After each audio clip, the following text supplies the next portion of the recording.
Hello and welcome to the Ignoramus Polymath. Right, so today is the third episode, and today we're going to be talking about demand curves.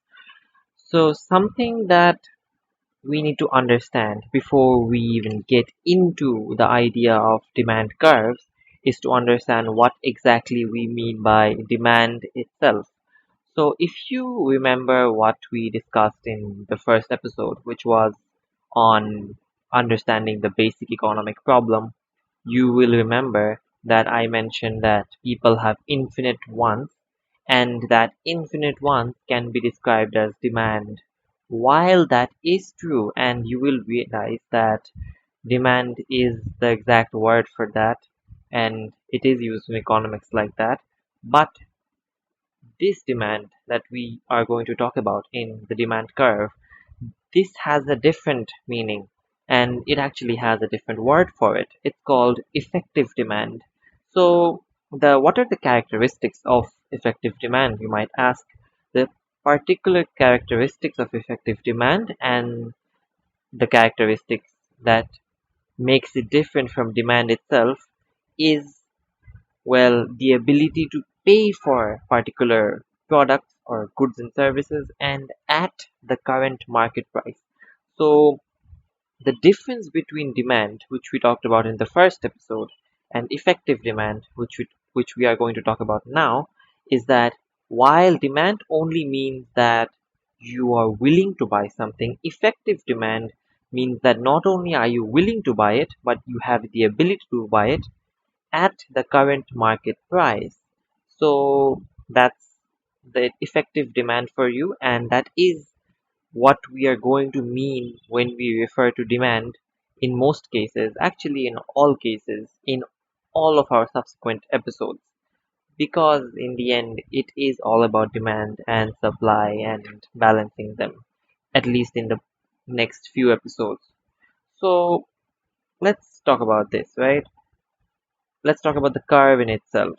So if you look at the bookish definition, it's going to say that line drawn on a graph to show how much of a good will be bought at different prices. Yeah, that is exactly what a demand curve is. But in order to understand what a demand curve means, we have to understand how graphs are drawn. And I think we all know how graphs are drawn. You plot them according to x and y, so and then you draw a line of best fit between them. So if we already know that, and if you don't, I hope you go and look up what exactly is a graph and how to draw them. You will realize that the main characteristic of the demand curve is that it has an inverse relationship with price. So there will be two diagrams that I will be discussing, and both of them, as before I've mentioned, there will be a drive link given below. It's the same drive link. You can just get into the different folders. For this will be secondary economics 3, the demand curve. You'll find it there. The pictures, the two pictures. So in the first picture, we can see here, this here is a curved line, but there can also be straight lines. So if you look at this diagram, right, look at point A and look at point B. They're different points, and well, you have the demand curve itself, right? So what exactly does this mean?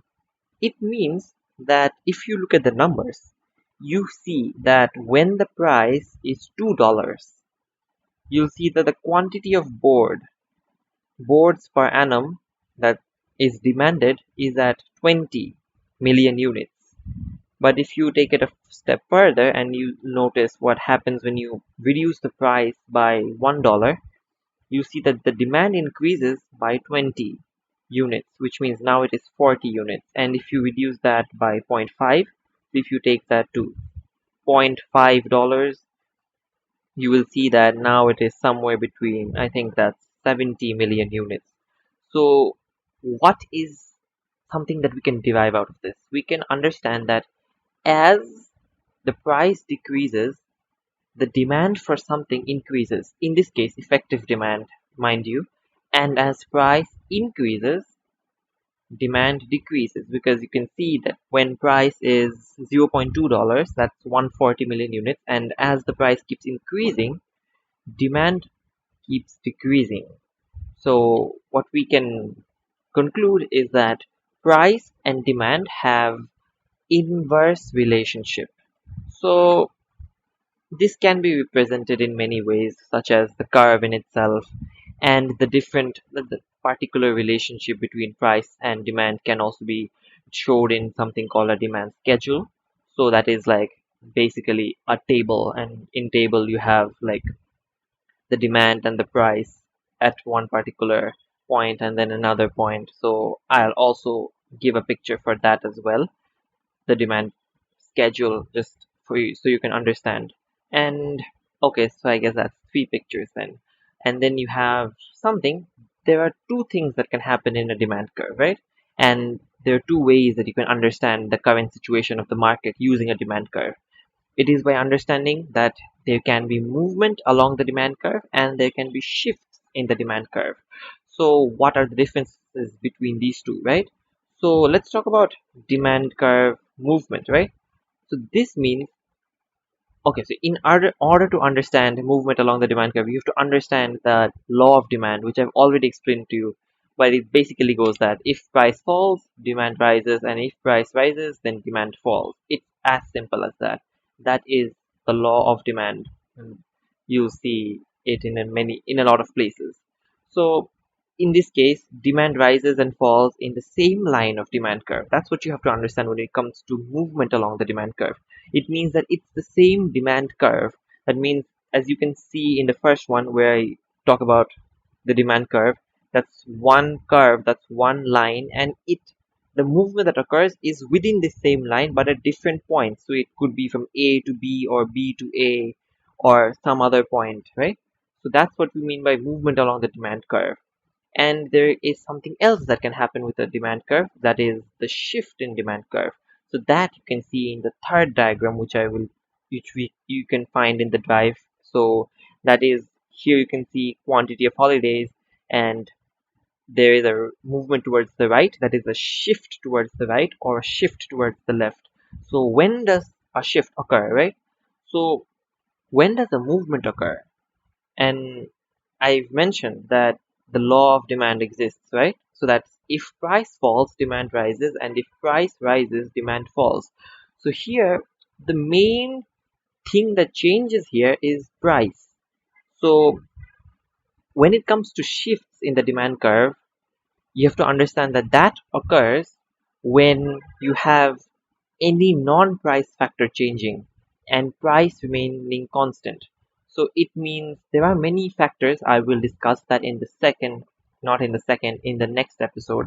But basically, whenever a non-price factor changes and factors that affect the demand curve, it either moves to the right or it moves to the left. So what are the characteristics of it, right?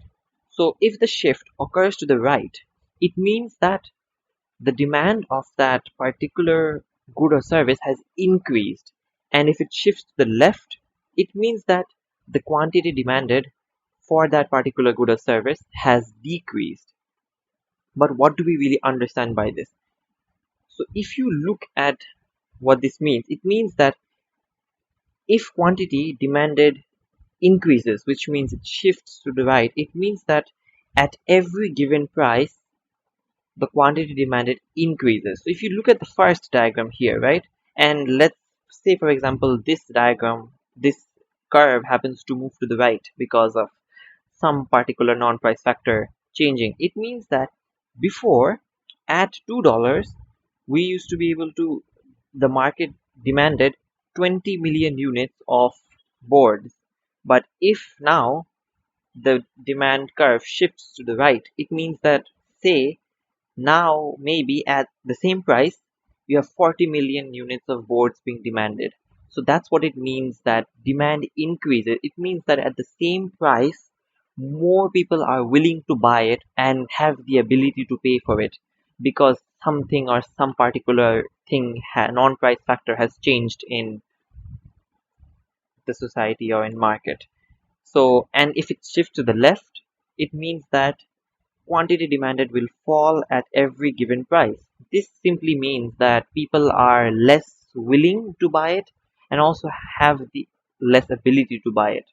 But it mostly means that they are less willing to buy it because, well, of some particular change that occurs. So it might seem kind of confusing as to why suddenly people will be less willing to buy it, especially when I've mentioned that um, demand exists and people have infinite wants. But it's an idea that will slowly develop and you will understand as well. The idea of effective demand is that people are not only willing to buy it but have the ability to buy it. So maybe I really want to buy a spaceship, but I don't really have the ability to. So what can be counted as demand? That means that it is actually effective demand. Means that while I have demand for a spaceship, I do not have effective demand for a spaceship, or my demand for a spaceship cannot be counted in demand curves because I don't really have the ability to buy it. So at least at the current market price, I mean, if I could get it for like 10 taka, then I'd definitely buy a spaceship for myself. But I don't think that's possible yet. Let's hope we can do that sometime in the future. I don't know, buy spaceships for 10 taka. That'd be amazing. We'd all have our own personal spacecraft so that we can now pollute space further. But that's what we have to understand, right? So I guess that's it. I wish you all the best in your journey of gathering knowledge. Thank you.